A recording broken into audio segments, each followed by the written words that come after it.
नमस्कार, मैं प्रवेश गौतम और आप सबका स्वागत है छुपा खेल विद प्रवेश में। भारतीय रेलवे में सब कुछ ठीक नहीं चल रहा है। रुकिए, बता नहीं रहा हूं, पूछ रहा हूं, क्योंकि जुलाई महीने में ही ट्रेन की इतनी दुर्घटनाएं हुई हैं कि सवाल तो खड़ा होता ही है। आज बात करूंगा 4 महीने पहले ही खोले गए नए ट्रैक की, जो पहली बारिश में ही बेहाल हो गया। ओएचई के पोल टेढ़े हो गए, ट्रैक के फाउंडेशन की मिट्टी कट गई और लगभग 700 करोड़ रुपए से बने इस ट्रैक से आवागमन बंद हो गया। अब अधिकारी इसको सुधार रहे हैं, पर जो होना चाहिए वह नहीं हो रहा। क्या होना चाहिए और क्यों नहीं हो रहा, इसका खुलासा आज करूंगा। देखते रहिए छुपा खेल विद प्रवेश। चैनल को लाइक शेयर सब्सक्राइब करना बिल्कुल न भूलें।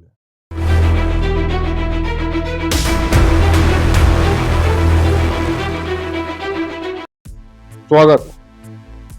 ट्रेनों को बिना अवरोध चलाने और सीधे बाईपास करने के लिए फरवरी में लगभग 700 करोड़ की लागत से भोपाल रेल मंडल के इटारसी स्टेशन पर बनाया गया था बाईपास, जो फरवरी में शुरू हुआ, यानी ग्रेड सेपरेटर। अप लाइन लगभग 12 किलोमीटर और डाउन लाइन लगभग 16 किलोमीटर की थी। इसी साल फरवरी में इसका निरीक्षण करके रेलवे के सेफ्टी कमिश्नर यानी कमिश्नर रेलवे सेफ्टी ने इस ट्रैक को उपयुक्त पाते हुए इस पर ट्रेन चलाने की अनुमति दे दी थी।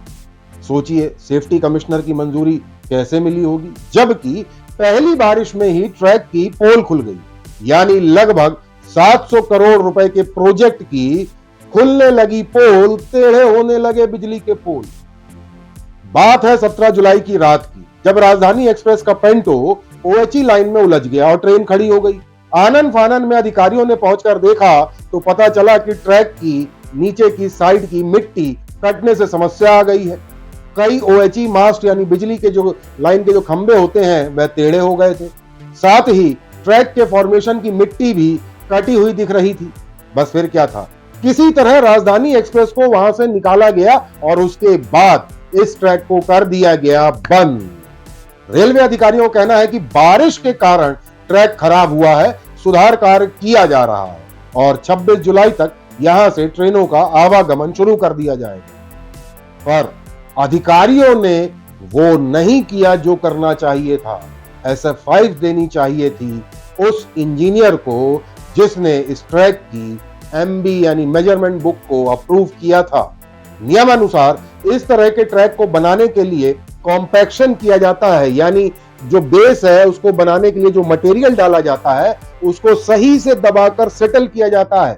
इसके अलावा साइड में बैंक बनाया जाता है जिससे मिट्टी या मटेरियल का बारिश में कटाव ना हो। ऐसे ही ओएचई पोल बनाते वक्त एक तय सीमा का गड्ढा खोदा जाता है। उसके बाद तय मानकों आधारित सीमेंट, बालू और गिट्टी का मिश्रण डालकर फाउंडेशन बनाया जाता है, जिसमें पोल खड़ा किया जाता है जिससे वह टेढ़ा ना हो और ना ही उखड़े। पर यहां ऐसा हुआ नहीं। इसकी जांच कौन करेगा? क्योंकि जांच होगी तो ठेकेदार समेत हर वह अधिकारी लपेटे में आ जाएगा जिसने इस टेंडर में ठेकेदार के काम को मंजूरी दी है। दरअसल इस तरह के ठेके में खूब पैसा बटता है। संबंधित इंजीनियर से लेकर चीफ इंजीनियर तक, यहां तक कि CRS की मंजूरी में भी 2 ग्राम प्रति ट्रैक किलोमीटर का रेट चलता है, ऐसा हमारे सूत्रों ने बताया है। सवाल यह उठता है कि कुछ महीने पहले ही तैयार हुए ट्रैक क्या ट्रेन चलाने के लिए उपयुक्त था? यदि हां, तो यह घटना कैसे हुई, और यदि ना, तो इसमें ट्रेन चलाने की अनुमति कैसे दी गई? पर रेलवे के आला अधिकारी इस घटना को मौसम खराब होने की आड़ में दबाकर दोबारा दुरुस्त कर देंगे और इस ट्रैक से गुजरने वाली दर्जनों ट्रेनों में बैठे यात्रियों की जान को अगर कुछ होता तो इसकी जिम्मेदारी कौन लेता? सोचिए जरा।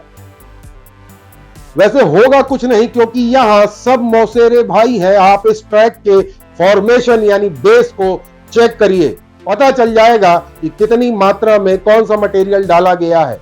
और बस यही है समस्या का मूल जड़ और भ्रष्टाचार की कहानी। यानी जांच करना चाहिए कैसे हुआ, पर जांच शायद होगी नहीं, और यदि हुई भी तो केवल खाना पूर्ति। सही में जांच करना है तो MB बुक देखिए और ठेकेदार द्वारा भरे गए मटेरियल के बिल चेक कीजिए। दूध का दूध और पानी का पानी हो जाएगा। आपको बता दें, रेलवे की गाइडलाइन में रेलवे ट्रैक बनाते समय नीचे काली मिट्टी का उपयोग नहीं किया जा सकता, पर शायद इस ट्रैक में ऐसा हुआ है। शायद बोल रहा हूं, जांच का विषय है, पर मौसेरे भाई बैठे हैं, कौन जांच करेगा? क्योंकि प्रति ट्रैक किलोमीटर 2 ग्राम का जो रेट चल रहा है, हमारे सूत्रों ने बताया, यहां ग्राम समझ सकते हैं, फिलहाल तो सस्ता हो गया। हमारा प्रयास कैसा लगा जरूर बताइएगा। एक महत्वपूर्ण बात मैं आपको बता दूं, हमारा चैनल लगातार भ्रष्टाचार का खुलासा कर रहा है, और आपके पास भी यदि कोई सूचना है तो हमें पहुंचाइए। आप विश्वस्त रहिए, बिल्कुल सुकून से रहिए। हम अपने सूत्रों का नाम उजागर नहीं करते हैं। बहुत बहुत धन्यवाद।